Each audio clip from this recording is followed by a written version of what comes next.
Internet hairibasi akhoi pumnamakpu amatta oina punsinbada yamna chauna thodang lawriba pambai amani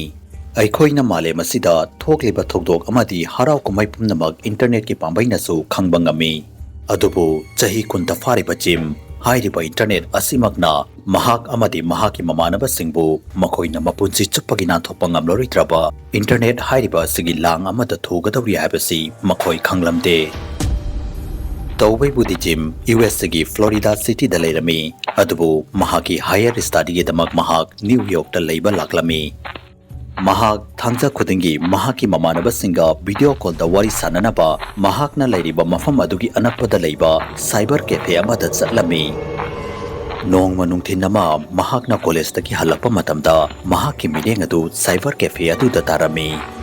Mahakna cafe adugi thong adugi manakta leiba lost and found box atudagi mangala ma thoglakpa urami mangala du ubada mahakna box adugi manakta chatlaga yenglubada box adugi manungda laptop ama yauduna leiramba thengna ki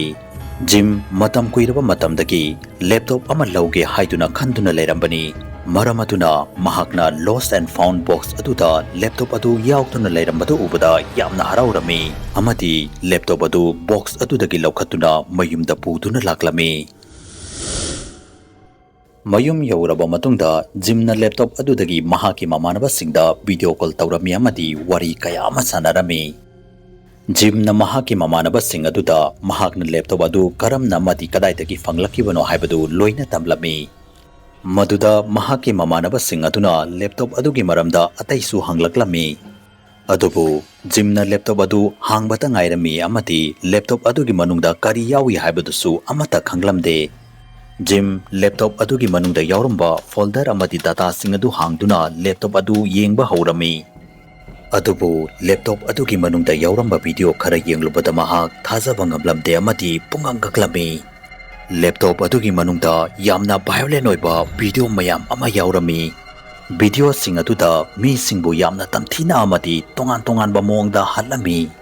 makhoi pomda magna video sing adu yengduna lairingaida makhoi mayam adugi maraktagi Martin kauba nupa macha amana mase dark web ni haiduna hairaklami Dark web hairibasi taibangpan asida lairiba fataba mahi haiba amati evilbu ira thoniba pumnamaki pau phaunanaba network amani amati network asida asengba tamthiba video kaya ama semlaga upload tawrami Martin na makhoi pumnamakta wafam masi hairingaida makhoi ki video conference atuda masak khangtaba mi amasu tholaktuna yaurami mi aduna hek thoklakpaga message ama tharaklami Noigi manakta lairiba adu aigi laptop ni laptop adu aingonda pirao natrabadi nakhoi pumnamak lemna amata tharoi asigumba message asi urubadagi makhoi pumnamak masa adu pakhatlami jim madu pumnamak du uraba matungda yamna kirami amati kana kappa horaklami mahakna kappa du ubada mamanaba singaduna mahakpu themlami Jimna kiba adu ubada mahaki mamanaba sing adugi maraktagi nupi amana jimbu karem kathaina duna noklaklami nupi aduna jimna masipumna magasi makhoi pumna makpu ki hange haiduna thoina tawbo oiramgani haiduna so hairaklami matang aduda ikang khangutana jimgi laptop ki screen adu kofet kafet tawba horaklami amadi nupi adugi video call ki screen adu mamki ngaihak leiraba matungda screen adu ngalaklami Adubu makhoina screen atu ubada makhoi thasaba ngamlamde amati pungangaklami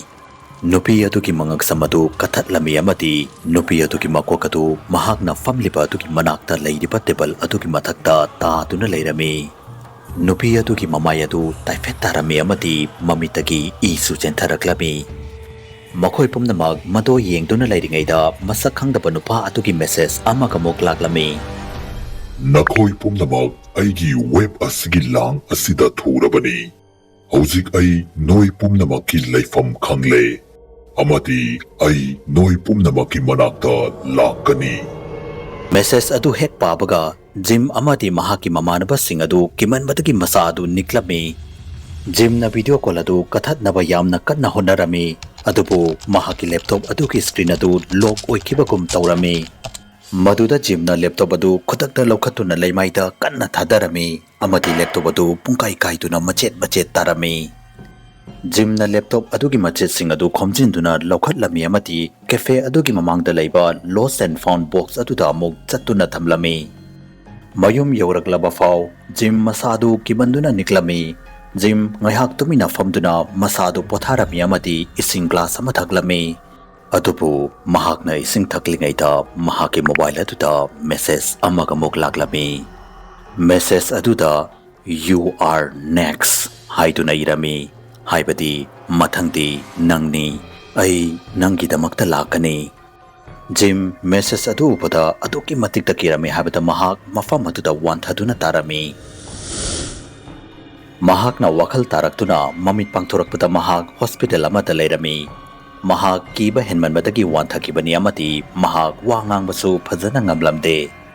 Jim matam kara hospital da admit tawduna leirami amati mahaki college adu marakta thadoklamlaga magi hometown da amuk halaklami.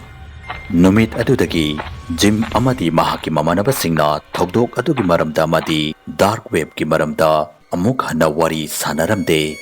Dark web ki maramda adomna kari khali commenta soidana haibiramu.